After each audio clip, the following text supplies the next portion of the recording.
The little man can't get ahead, or so they say. Hello and welcome to the Durham Talents channel. My name is Jesse Durham. For today's installation in our quote series, I just want to consider this saying that I've heard. You let me know if you have down in the comments below and what you think about it. But this saying of the little man can't get ahead. Now, when we evaluate quotes, language on the channel, we're trying to question our thinking. One of the main principles from this idea of becoming your own banker is to rethink your thinking. And I don't know about you, but I had 3 decades of language and verbiage and these types of sayings that had been in my head before I really began to think about how our thinking affects our finances. So, little man can't get ahead. I don't know about you, but for me, I go back to business meeting days with a buddy of mine still to this day. I can hear my buddy Hindu saying things like this in derision, like he, as well as I now, because of paying attention to this type of language, I'm opposed to it. I'm allergic to it. I detest it, that mentality. So I just want to speak here for a minute about the thinking behind a philosophy or a belief that the little man can't get ahead. And it's scriptural, if that matters to you. Scripture says, as a man thinketh, so is he. So if you think that you're a little man, and if you think that little men can't get ahead, you're not going to. So your thinking really matters. Now, we're going to talk about some pragmatic things that you could do to ensure financial security, financial independence, financial autonomy.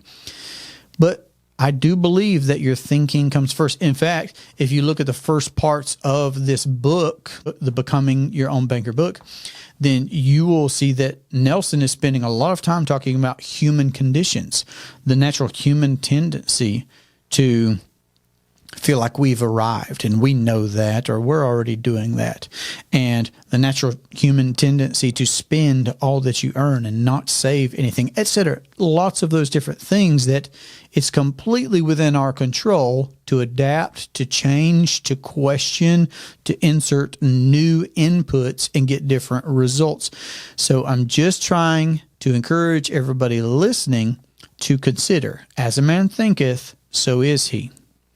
Check your language, check your beliefs, check the things that we've been exposed to, propagandized with, indoctrinated with. Question everything. Question everything.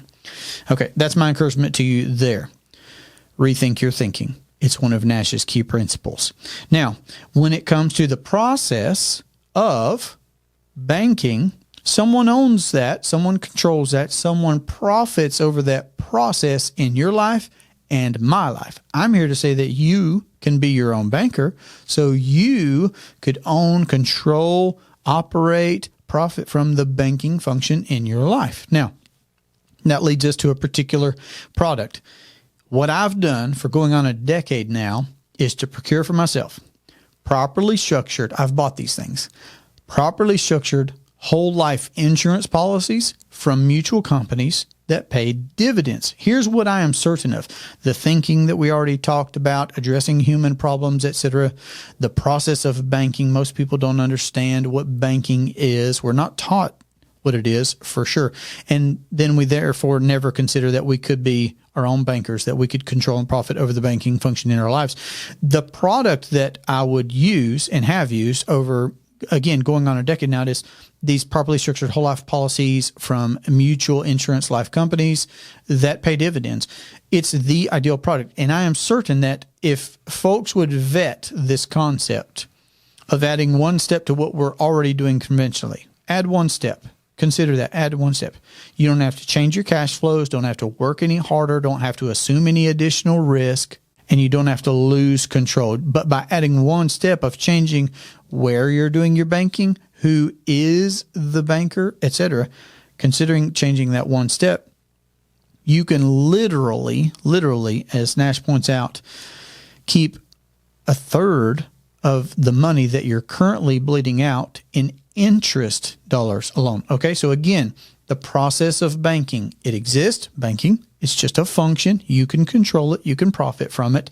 The average American, Nash says in the book, is spending 34.5 cents of every dollar on interest alone. So what if you could keep that? Could more people start getting ahead if we could start keeping 5% more of our money? 15% more? I mean, 34.5 cents out of every dollar, 34.5% is just the average, Nelson says. So some people are losing less, spending less. Some people are losing and spending more.